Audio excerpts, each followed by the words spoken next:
Alright. Welcome back to Mystic Portal Emporium. I'm the Eternal GM. I am the portal dweller known as Narg.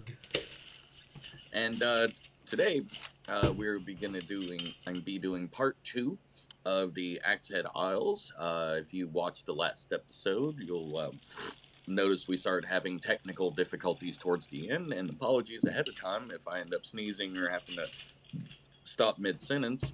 Allergies decided today was the day they're going to screw with me. But where we left off was I don't remember the name of the creature you came up with, but the marionette spider thing. Ah, yes, the Congadero spider. Before I get into that, look,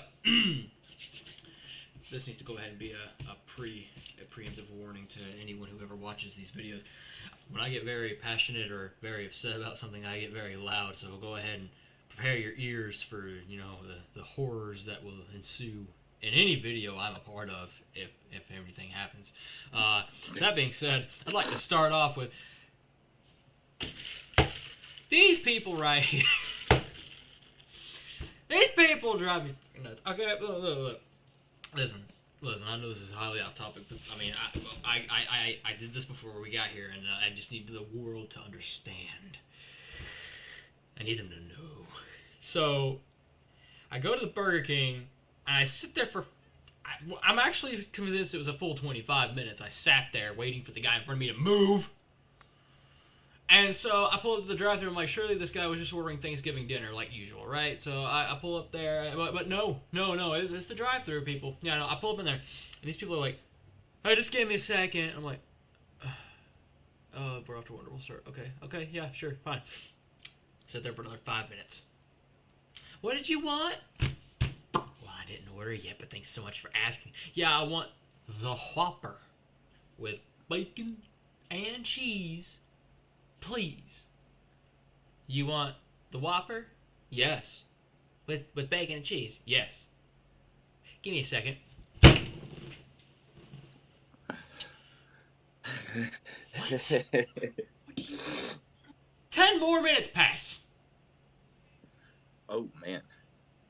You said you wanted the Whopper. Yeah. With bacon? Yes. And cheese? Yep. That's what I wanted. Thank you. And would you like to make that a meal? Motherfucker. Yes. Yes, I would like very much to make this a meal. What size fry? Medium.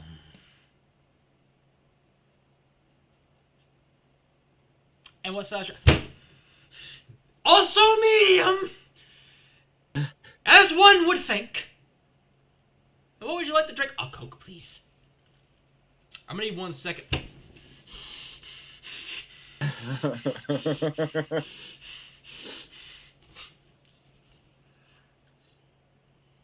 Will that be all for you? No. Sadly not. Sadly, I have to order for more than one person today, or otherwise, I mean, fuck me, right? Finally get done with all that. Pull around for another 20-minute sit. Because the guy in front of me still hadn't gotten his food by the time this whole process had taken place. And I finally get up to the window, and the person at the window isn't even the person that's at my fucking order. I can physically fucking tell you that person was not the same person. So they're just sitting there confused as to what I could have possibly ordered. I'm like,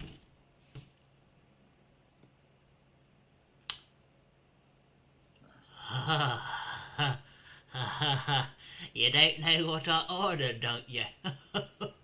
Silly me, I thought this was a drive-thru. I had to sit there for so long, and half my shit wasn't even there when I got home. Whoa.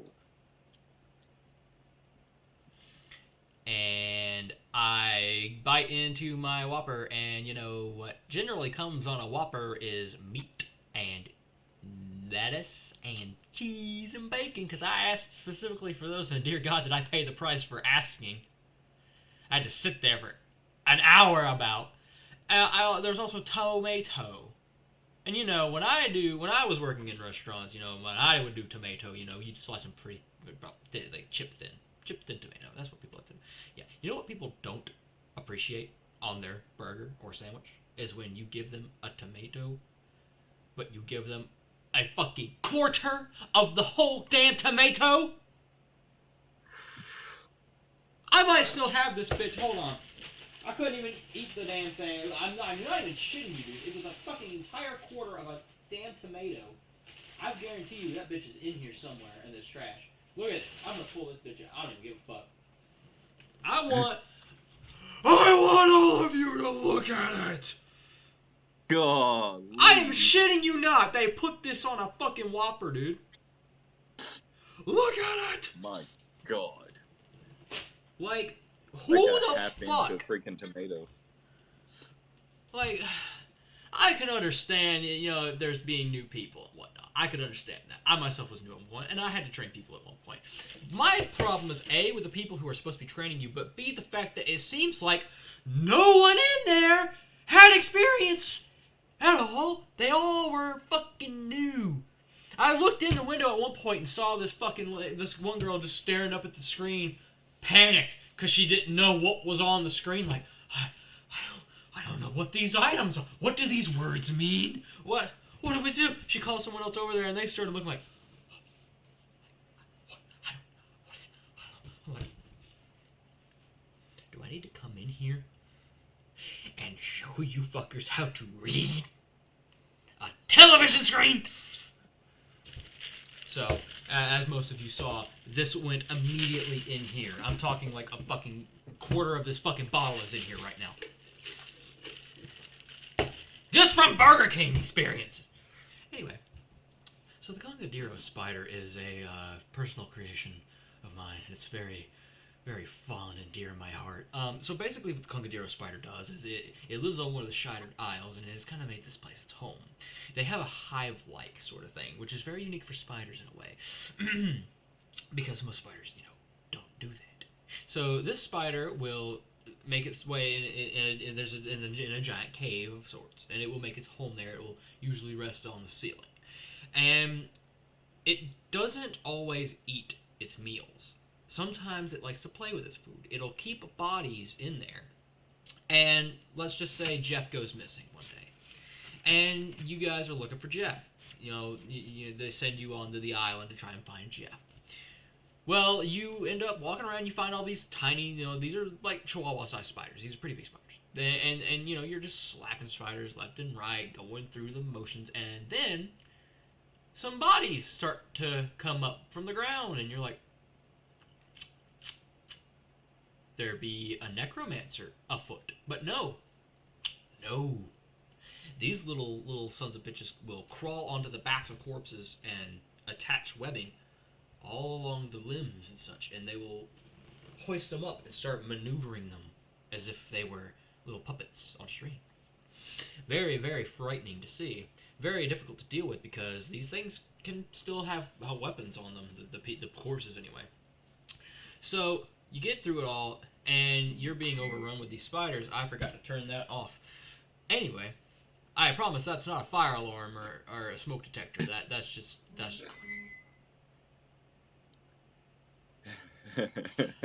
Anyway, so then you end up seeing Jeff in the distance. You're like, oh my god, Jeff, yes, it's Jeff! We're gonna find Jeff. We're gonna get off this godforsaken rock. You go over to the cave, and Jeff's not talking. You're like, Jeff, my boy. He's like, just motioning you to get in the cave to safety. He looks like he's talking, but you can't hear him. You just assume it's the distance or something weird going on. So you go to Jeff, and you make it into the cave, and then Jeff starts to levitate. And then you're looking, and you're like, oh, Jeff's on strings.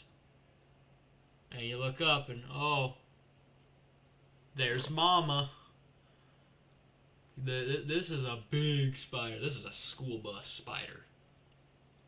I'm talking massive bitch. Just chilling up there.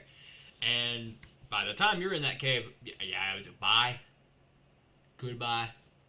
you're next in line to be the new puppet in town.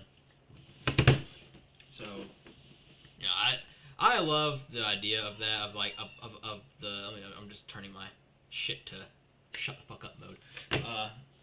I just love the idea of like, you know, first the misleading thing of you think that there's just spiders, and then it's more misleading because you think there's a necromancer involved, but really it's just the spiders. And then you're finally like, oh, those are babies. Oh no, kind of deal, you know. Not to mention the fact that it's just I've always liked the idea of like there's something puppeting shit around kind of thing, you know. And what could do that better than a spider? And I did get a little bit of inspiration from Monster Hunter because they did add something in Rise called the marionette spider, which it's not that. It just lets you hit them with like a weapon, yank them into a wall and shit. But the name itself was like I was like that's such a good name for such a weird like a concept of that. Like I would take that name if I could, but I took the name because I didn't know what to call it. So I was just going to call it, around here we just call it a thingamajig or a thingamajigger, And I was like, but that sounds stupid. But what's always a great idea is to take something that sounds stupid and put it in a different language. And I was like, what's Spanish for thingamajig or thingamajigger? And lo and behold, it's Congadero. So that's where we get this name. Oh, when we get the translations into Spanish, people are gonna love that. Be like, thingamajig spider? It's gonna be fun. It's gonna be a good time had all around. All around, except for the people who have to fight that thing, because those poor souls, especially if they got arachnophobia. Oh no. Oh yeah. No, that is the island to avoid if you have arachnophobia. But it is kind of the cool thing I like about the Splintered Isles is each and every single one of them will almost be a completely different environment. Like, yeah, there's going to be some things that are connected and this similar because it's all in the same region. But each island would have gotten different types of life on it, different things that took over. Hell, we even got a couple islands that are going to be call out to animation of various types just because, hey, we're fans and might as well sneak some stuff in that doesn't break IP.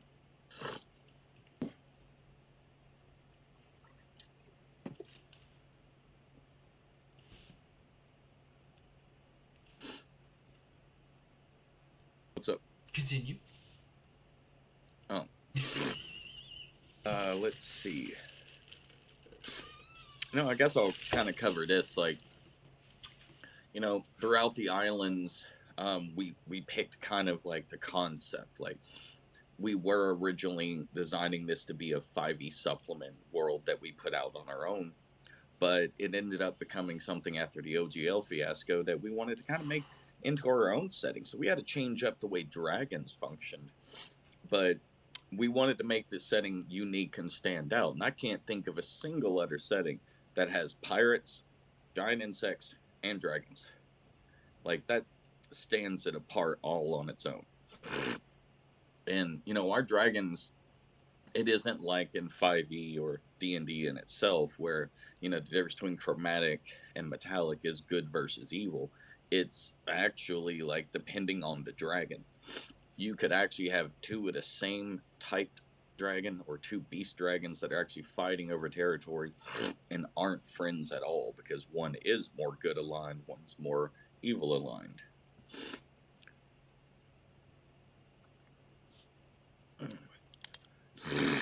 But what about the Thunderhawks, man? Let you cover that. Oh, the Thunderhawks. Yes. So the Thunderhawks are a very, very fun thing. I really like these. The concept of giant predatory birds has always just been fascinating, what are you doing? And I wanted to make something more than just a big bird, So in comes the inspiration really is from the term Thunderbird. They are a cryptid in North America, and they are something from Native American legend as giant birds that would, hunt people very, very large predatory birds. Now, the thunderhawk is about the size of an Argentavis. For those who know what that is, if you've played Ark, I'm sure many people are very familiar. If not, the Argentavis was the largest bird to ever have flown. If I'm not wrong, they were about 5 feet tall when they were alive, which I believe they had a little. Let me see. I'm just gonna do a little quick looky loo. The Argentavis was 4'11" to 5'11", and that was from its total length, and it was approximate. Oh, hang on. No, the total length from bill to tail tip was 11 feet, and they were said to have about a 6-foot wingspan, apparently. Which I think that was. Is that what that's saying? Anyway, something like that. So, of course, having such a large bird, it needs to have more than just being big bird, because being big bird is not good enough.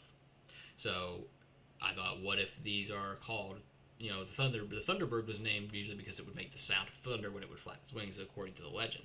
So what if we actually made it a Thunderbird, the Thunderhawk? So its feathers are specially adapted to where they store latent power of like static electricity and things of that nature, and they will gather that by flying through thunderclouds and following thunderstorms to keep themselves charged as a defense mechanism for anything like a dragon, perhaps, or anything large enough to square up on one. They'll also use it as an offensive tool for hunting, because the moment that they grab something, they don't really have to fight it. It's more like getting grabbed by like an electric chair. Like, they will shock the piss out of whatever they're trying to kill, and then, especially if it's like a fish or something, like a big fish, they'll catch it and it's instantly fried. Or if they try to grab a small mammal, that it's gonna hurt a lot.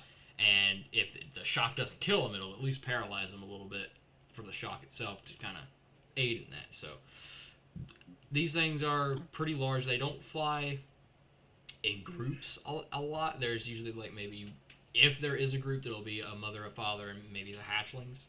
But adults tend to not stay together very long. But, unless there's something very powerful, like a powerful enough thunderstorm compelling multiple of them to converge. But other than that, I thought I heard something. I thought I was being followed by a spirit. Anyway, so that about does that for the Thunderhawks on my end. Last things we have on our list to cover would be Wukongs and Zarkonga, and then me describing what I mean by a Barovian setting and how a lot of our settings will kind of be designed that way, or at least close to. There's a very long hair, and it's gone. Well, my door's open now. Why is my door open? I don't know why my door's open. I should close that door.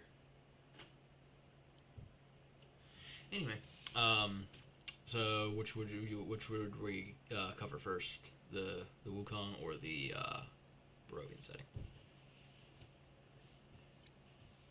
Yeah. I'll end with the Barovian setting.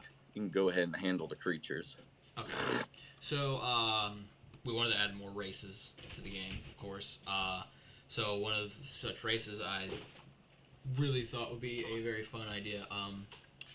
As a bit of an homage to a few things, an homage to one of my favorite tales in mythology, which is the tale of the Monkey King, Sun Wukong, which is where we derive the name. And Wukong himself was also paid homage to by Dragon Ball, and that's another kind of, we take a little bit from that. And actually, this is probably a good time to, rest in peace, Akira Toriyama. Very sad, very tragic to hear about that. So hopefully this can help pay a little bit of homage to him in a way. A little bit of respects paid. So the Wukong are a tribal people, mostly. Some of them do tend to leave the tribe every now and then they will venture off and join, bands of, rogues and pirates and thieves and things like that. Some do venture off solo to become great warriors, of course, but mostly they'll stay in their tribes. However, these are, monkey people, pretty much. They do have the tails. They look like you would expect. There is a very secret and hidden tradition within their people where one can go through a ritual to become one of the guardians of their sacred temples, or maybe just a guardian of a very weak village. And they are another unique thing. I decided, we could just do two birds with one stone here. Make that a racial trait you could possibly earn. Not one you could probably start out with, but one you might be able to earn if you found, happened to pawn some Zarkonga. But is my face pink or is my camera tripping? Your camera might be tripping. I look like I'm turning pink almost. Weird. Let me change my lighting here in a second. Yeah, it's definitely the lighting. Okay, gotcha. All right, we'll just leave it on orange. That'll be fun. Anyway, it's also probably because there's green coming off my sound bar here. Let me turn this to the yellow. That'll work. Anyway, so I have a few creatures in here that are like the Thunderbird. The Thunderbird I didn't even realize till I just started talking about it was kind of like, hey, you know what? I do, I took some inspiration from that. But there are a few cryptid-inspired creatures here. I wanted to bring some cryptids into the game. So the Zarkonga are a reference to a few things. One, to Sasquatch, which is one of the most popular, if not the most popular cryptid, and also to the great ape form that Wukong could take during his battles, like in Journey to the West, he did so, and the Saiyans from Dragon Ball can become the Great Uzaru. So this isn't to that magnitude and scale. What this will do is this will turn a Wukong. It gives them kind of a lycanthropy ability, which I did want to add a lot more to lycanthropy in our game, which I'll go over in another time. But a lycanthrope-esque ability. So this will turn a Wukong into a bigger, bulkier version of themselves, complete with tail and everything. It's not going to turn them into a Sasquatch, but they'll be like Sasquatch-esque kind of deal. This is a massive enhance to their strength, their not so much their agility, but their strength and their reflex definitely gets a good boost. And it's just an overall interesting concept because it covers a lot of bases. It covers a lycanthropy base, it covers a cryptid base, it covers an homage to one of the best, pieces of fiction we've ever seen. Two of them, really. It does a lot. It does a lot just in these two creatures, and people always are wanting to be like, oh, well, why don't I get this animal race? Because I want to be a bird man, and then we got the Aarakocra, and then they're like, oh, I want to be a dog man, and we got do we even get dog people in D&D? I know we got cat people with the Tabaxi. I don't know if we ever got dogs. Something similar. I think they were like hyenas. Gnolls, but you can't be a gnoll. I'm talking like playable race. I don't think you can be a gnoll. Well, no, they actually did add, and I think it was in Tasha's or one of the other ones, they added the monster races in. Oh, so yeah. There's actually, I think, several that we can actually now. And there's the Loxodons and the elephant people. So I was like, I've never seen a monkey man. So why not make a monkey man? Mm-hmm. So we'll be set.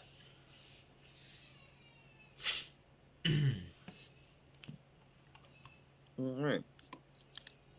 Well, for any of those who haven't played Curse of Strahd, let me actually explain, starting with that, what the three factors are kind of to a Barovian setting.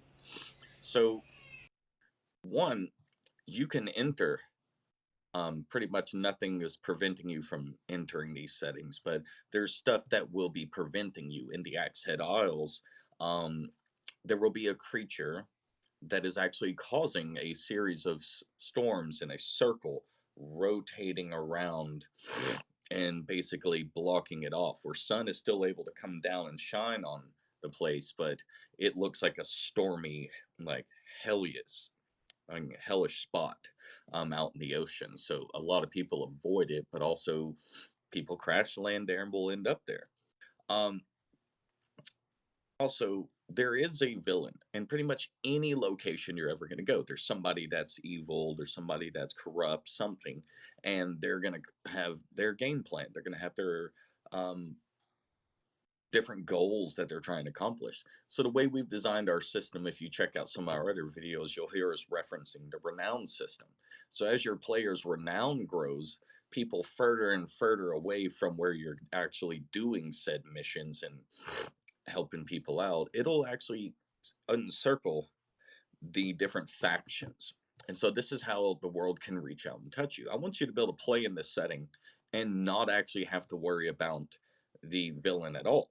But at the same time, if you keep playing there and you keep going, eventually the villains that be the bad guys, they will come interfere.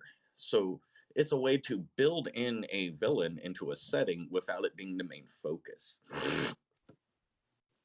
And that's kind of what we mean by Barovian setting. We like the idea of our settings not having a mission stuck into them, or an adventure, if you will. But at the same time, we want it to be realistic. There's going to be some evil or bad or corrupt people or creatures in any setting we design. So when you look into our settings, it's going to be 100% setting information. Even if it's telling you, hey, this is kind of the big bad here, it's describing that NPC. It's not putting a focus on the mission. And I thought that was just a really great way to handle it. And when we do an adventure, there's not really going to be much setting information. It's really going to focus on the adventure or the campaign or whatever size it is. And we kind of did that because, like, as a game master personally, I get tired of having settings released that have an adventure in it, or an adventure with a crap ton of setting information. I'd like to build a pair a setting book and the adventure book, and really get a lot more out of each of them. Like, we're not going to be lazy like D&D is. We're going to actually put a lot of effort into making our books really big, full of useful information, and not really a lot of fluff. You know, that's our goal. We want you, if you're spending the money on our PDFs or books, we want it to be well more than worth it. But really, even though this ended up being kind of short, that's kind of everything we had to discuss with the Axe Head Isles. A lot of stuff that we aren't talking about is the kind of stuff we want you to find out when actually playing the adventure. We don't want to ruin the surprise or the twist that will be involved in what's going on within the lore and within the world itself. And short is kind of relative considering. I mean, this alone has been half an hour, and we still have the first part, which I don't have a current. Let me check the runtime actually on that first one, because I don't know what the fuck that is. That's just there. But Pretty sure it was close to an hour, if not more. Well, it's not gonna tell me. Hold on. Let me open it a different way. Excuse me, ladies and gentlemen.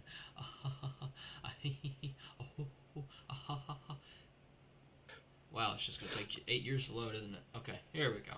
Well, then we're at a grand total of that one alone was half an hour as well. Yeah, so we easily have an hour worth of Axe Head Isle. Mm-hmm. So yeah, do comment down below on the videos. Let us know if you have any actual questions about particularly the dragons, maybe what the pirates are doing, and we may release a couple shorts or a little 5 to 10 minute video going into specific detail about that. Let us know what you think about the uniqueness of having pirates, giant insects, and dragons being the main focus of what's there in the world. The history of it. I'd love to actually go over more the destruction of the old kingdoms, but a lot of that I'd like for y'all to experience as the world actually tells you about it. Ugh.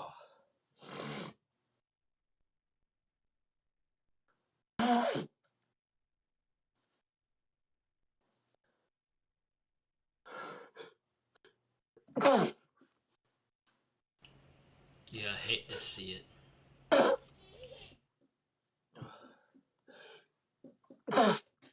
Yeah, I'm getting my ass kicked by allergies. Sorry, everybody.